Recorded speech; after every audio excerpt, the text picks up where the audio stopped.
The cost of standing tall. Change rarely announces itself with applause. More often, it arrives quietly and then demands payment. Harlem had begun to feel different in small but undeniable ways. Drivers slowed at intersections. Shopkeepers greeted Bumpy not with wary nods, but with open acknowledgement. Mothers no longer pulled their children indoors the moment his shadow crossed the sidewalk. Yet, beneath that subtle progress, resistance was growing. Influence, once rooted in intimidation, was being reshaped into accountability, and not everyone who benefited from the old system welcomed the shift. It began with murmurs among men who had long relied on Bumpy's reputation to maintain order through fear. They had grown comfortable in a structure where silence was currency and dominance was mistaken for respect. Now they sensed uncertainty. Meetings that once focused on territory and leverage had turned toward discussions about community safety and neighborhood stability. To some, that sounded dangerously close to weakness. One evening, inside a dim back room heavy with cigarette smoke, a trusted associate leaned forward and asked the question others were too cautious to voice. "Since when do we start playing city council?" The tone was not mocking, but it carried doubt. Doubt spreads faster than loyalty. Bumpy listened carefully before responding. He did not raise his voice, he did not strike the table. Instead, he spoke with a steady gravity that commanded attention without theatrics. He explained that fear built short-term compliance, but respect built permanence. He reminded them that Harlem was not merely territory to manage, it was home to protect. Some nodded, but others exchanged skeptical glances. Change threatened the comfortable rhythm of their past. The room fell silent, but the divide had been exposed. Outside those walls, pressure mounted from another direction. City officials, noticing increased organization in Harlem streets, began paying closer attention.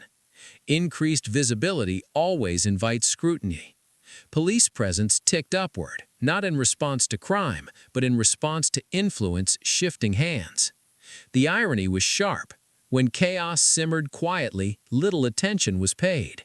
When order began forming independently, suspicion followed.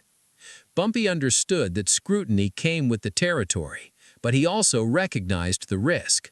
One misstep could unravel everything he was trying to rebuild. Meanwhile, Daniel had returned home, arm healed and energy restored. He began spending afternoons helping the grocer who had first approached Bumpy weeks earlier. The block treated him gently, as if protecting a living reminder of what almost was lost. One afternoon, Daniel asked his mother whether heroes always wore uniforms. She smiled and told him that sometimes heroes wore ordinary coats and showed up when needed. That simple exchange rippled quietly through Bumpy's thoughts when he heard about it later. He had never imagined that a child's recovery could alter the trajectory of his own reflection. The real test arrived on a humid evening thick with tension. A speeding car barreled down the same block that had nearly taken Daniel's life. This time, neighbors reacted immediately, stepping into the street with raised arms, forcing the vehicle to stop before harm was done. The driver, irritated and dismissive, stepped out and argued loudly. Words escalated. A crowd gathered. It was the kind of moment that could spiral in seconds. Someone sent for Bumpy. When he arrived, he saw not just a reckless driver, but a fragile situation. Anger simmered on both sides. The crowd expected decisive action. The driver expected intimidation. Instead, Bumpy did something unexpected again. He instructed everyone to step back. He addressed the driver calmly but firmly, explaining the prior accident and the community's vigilance. He made it clear that safety was non-negotiable. No threats, no physical retaliation, just unmistakable boundaries. The driver, confronted not by chaos but by collective resolve, backed down. He left slowly, this time under watchful eyes. The crowd exhaled. But that public restraint did not go unnoticed. Later that night, two associates confronted Bumpy privately. They argued that visible leniency projected vulnerability. They insisted that strength required visible consequences. Bumpy countered that the real consequence was change itself. If drivers feared accountability through exposure and organization, the message would travel further than any dramatic display ever could. The exchange was tense. Loyalty was no longer automatic. It was conditional on philosophy. Joe Louis sensed the brewing tension even before Bumpy voiced it. During a late-night walk after training, Joe spoke candidly about the weight of expectation. He described stepping into arenas where crowds expected ferocity, yet discipline was what truly secured victory. "You can knock a man down in anger," Joe said, thoughtfully, "but you win by control." The parallel was clear. Bumpy understood that control, not dominance, defined lasting power. Yet control required patience, and patience often appeared soft to those addicted to immediate displays of authority. Days later, the conflict reached its sharpest point. One of the skeptical associates acted independently, confronting a delivery company owner in a way that reignited fear rather than respect. The incident risked undoing weeks of careful progress.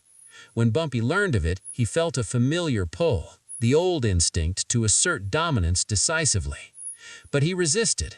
Instead of escalating, he called a meeting that included business owners, residents, and the delivery company representative. He forced transparency into a situation that once thrived in shadow. Agreements were made publicly. Safety commitments were signed.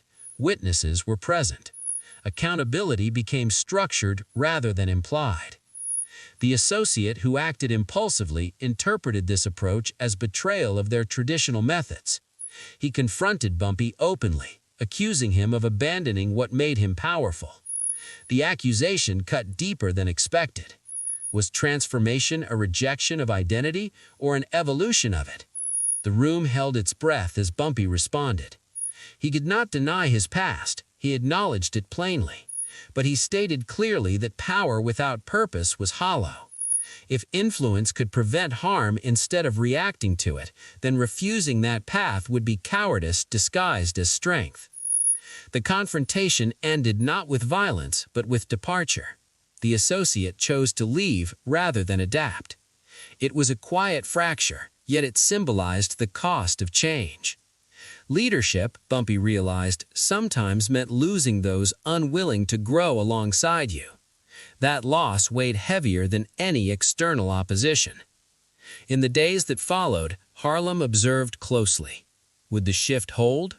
Would fear return? Instead, something steadier settled over the block. Watch groups formalized. Business owners coordinated schedules to monitor peak traffic hours. Parents organized rotations to supervise playtime near streets. What began as one man responding to a scream had grown into collective vigilance. The transformation was not dramatic, but it was real. One evening, Daniel approached Bumpy directly, holding the same rubber ball that had once rolled into danger. He offered it back, saying he did not need it anymore because he was more careful now. Bumpy accepted it briefly before handing it back. "Keep it," he said. "Just remember to look both ways." The simplicity of that exchange carried more weight than any headline. Joe Louis's next fight approached rapidly. The neighborhood buzzed with anticipation. Radios would soon gather families around small living rooms, unified by hope. Before leaving for training camp, Joe met Bumpy one final time before the bout. He thanked him not for saving Daniel, but for choosing a path harder than reputation demanded. "Winning is visible. Character is quieter." The words settled deeply. As Part 3 closes, Bumpy stands at a crossroads more complex than any confrontation he has faced before. He has chosen discipline over display, structure over chaos, purpose over pride. But transformation invites challenge from both within and without. The question no longer is whether he can command a room. The question is whether he can sustain this new legacy when pressure tightens further. What a name stands for. The night of Joe Louis's fight arrived like a storm that did not bring rain, but expectation. Harlem pulsed with electricity long before the first bell rang. Radios were placed near open windows so sound could spill into the streets. Families gathered in living rooms. Barber shops stayed open past closing time, and even the air itself seemed to lean forward in anticipation. Joe Louis was not simply entering a ring, he was stepping into a moment that carried the weight of pride, dignity, and the fragile hope of a community that had been forced for too long to stand in the shadows. Every punch he would throw this night would echo far beyond the ropes. Bumpy Johnson stood near the same block where Daniel had once fallen, listening to the hum of voices rising from nearby apartments. The streetlights flickered gently against brick walls, and for a brief moment the neighborhood felt united in a single. Bumpy Johnson stopped everything for a mother's scream. Harlem, late afternoon. The air smelled like roasted chestnuts and engine smoke. Street vendors shouted prices. Children ran between brownstones with marbles in their pockets and laughter in their lungs. And Ellsworth Bumpy Johnson was walking slower than usual. Not because he had nowhere to be, because sometimes a man carries too much on his mind to move quickly. Across the street, a radio crackled from an open window. The announcer's voice cut through the noise. Joe Louis is training harder than ever. The Brown Bomber says he's fighting for more than a belt. He's fighting for dignity. Bumpy stopped. He didn't smile. He didn't react, but he listened. Joe Louis wasn't just a boxer. To Harlem, he was proof that a black man could stand in the brightest spotlight in America and not bow his head. Every punch Joe threw felt like it landed for someone who'd been told to stay quiet. Bumpy respected that. He respected strength that didn't bully. He respected power that protected. And then, a scream tore through the street. Not the scream of anger, not the scream of surprise. A mother's scream. The kind that doesn't ask for help. It demands it. Bumpy's head turned before anyone else moved. Half the crowd froze. A few men stepped back instinctively. Trouble had a way of spreading like fire. Most people learned to avoid it. But Bumpy didn't move away. He moved toward it. At the end of the block, a small crowd was forming. A woman in a faded blue dress was kneeling on the sidewalk, clutching a boy no older than 8. The child's face was pale, his breathing shallow. A delivery truck had swerved moments earlier. Too fast, too careless. The boy had been knocked down while chasing a loose rubber ball.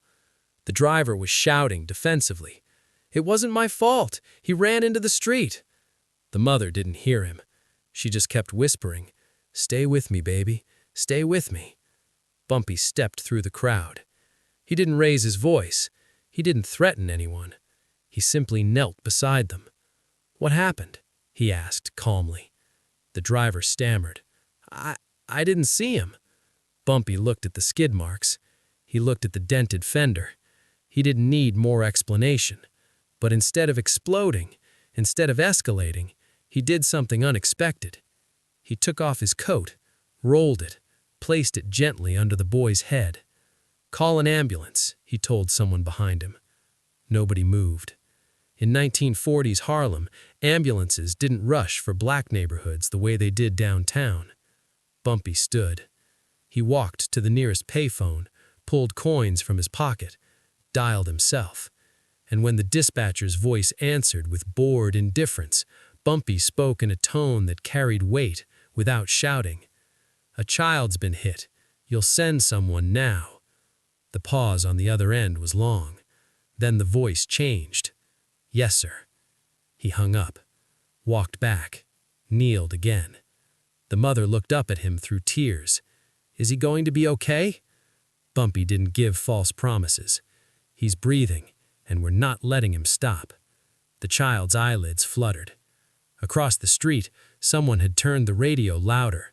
Joe Louis's training update was still playing. A reporter asked him, "Why do you fight so hard?" Joe's recorded voice responded, "Because when I win, my people feel like they win too." Bumpy looked at the child. He thought about Harlem, about how many kids grew up learning to step aside, how many mothers feared sirens, not because of accidents, but because of injustice. And something hardened in his chest. Not anger, resolve.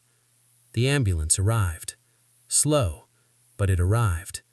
As attendants lifted the boy, the mother tried to follow but stumbled. Bumpy caught his arm. "I'll make sure they take him." She searched his face. She knew who he was. Everyone did. But in that moment, she didn't see reputation. She saw steadiness. At the hospital, things didn't move fast either. Paperwork first. Questions first. Delay first. Until Bumpy stepped forward. "Doctor, this child needs attention before he needs forms." There was something about the way he said it. Not loud, not aggressive, just undeniable. Within minutes, nurses were moving. Doors swung open. The boy disappeared behind double panels. The mother collapsed into a chair. Bumpy stood in the hallway, hands clasped behind his back. And that's when another voice entered the corridor. Deep, familiar. "You always had a way of making people move." Bumpy turned. Joe Louis stood there. Not in gloves, not in trunks, just a man in a suit. He had come to visit a sick cousin, but he'd heard the commotion. Their eyes met. Two men known for strength, but in very different arenas. "He fighting tonight?" Bumpy asked quietly. Joe shook his head. "Training, but every day feels like a fight." Bumpy nodded towards the emergency room doors. "That's the one that matters." Joe looked at the mother, at the tension in the hallway. "You know," Joe said slowly, "people think strength is about who you knock down." He paused. "But it really is about who you lift up." Bumpy didn't respond, but something shifted. Minutes stretched. Finally, a doctor emerged. "He'll live," he said. "Concussion, broken arm, but he'll live." The mother sobbed in relief. Bumpy exhaled. Joe smiled slightly. And in that hallway, something invisible passed between them. Not alliance, not partnership, understanding. Outside the hospital, night had fallen. Harlem lights flickered like tired stars. Joe adjusted his jacket. "You ever think about what you could do if you aimed all that influence differently?" Bumpy looked down the street, at the kids playing under dim lamps, at the women carrying groceries alone, at the men working 2 jobs just to stay afloat. "I think about it," he admitted. Joe nodded. "Then maybe it's time." Before they parted, Joe said something that would stay with Bumpy longer than he expected. "A champion isn't the one people fear, it's the one people trust." That night, Bumpy walked home slower than before. Not because he was burdened, because he was thinking. A mother's scream had stopped him. A child's fragile breath had shaken him. And Joe Louis's quiet words had planted something dangerous. Not ambition, purpose. And Harlem didn't yet know it, but something had just changed. The weight of influence. Harlem did not sleep that night, but it did whisper.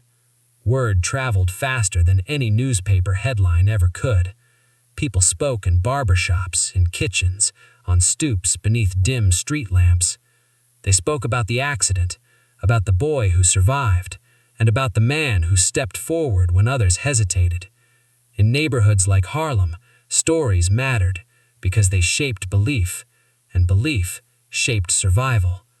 Ellsworth Bumpy Johnson was always a man people spoke about carefully. Some spoke with admiration, others with caution. But that night, something new entered the conversation.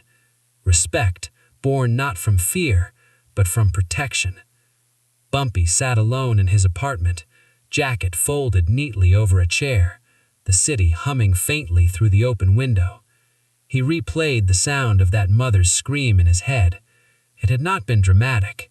It had not been theatrical. It was raw, the kind of sound that slices through pride and ego and leaves only truth behind. He had seen violence before. He had seen desperation before. But there was something different about a child lying still on concrete, about a woman begging the sky for mercy. It unsettled him in a way that confrontation never had. Power, he realized, meant nothing if it did not interrupt injustice quickly. Across the street, Joe Louis finished a late training session. Sweat dripped from his chin as he removed his gloves, muscles burning from repetition. He had heard what happened at the hospital after Bumpy left. Nurses whispered that doors opened faster when certain names were spoken. Joe knew that kind of power well. In the ring, his fists commanded attention. Outside it, his victories carried emotional weight for millions who had never stepped into an arena. But influence came with responsibility. When you became a symbol, you no longer lived only for yourself. Joe understood that. He wondered whether Bumpy was beginning to understand it too. The following afternoon, Bumpy walked past the same corner where the accident had occurred. The skid marks were still visible. A small rubber ball rested near the curb, as if time had paused and forgotten to clean up. He bent down and picked it up, turning it in his hand. Children watched him from a distance, unsure whether to approach. That uncertainty struck him harder than any insult could. Children should not hesitate to stand near a man in their own neighborhood. That hesitation meant something had fractured long before the truck ever swerved. A group of local businessmen approached him cautiously. They had heard about the hospital incident. One of them, an older grocer with tired eyes, cleared his throat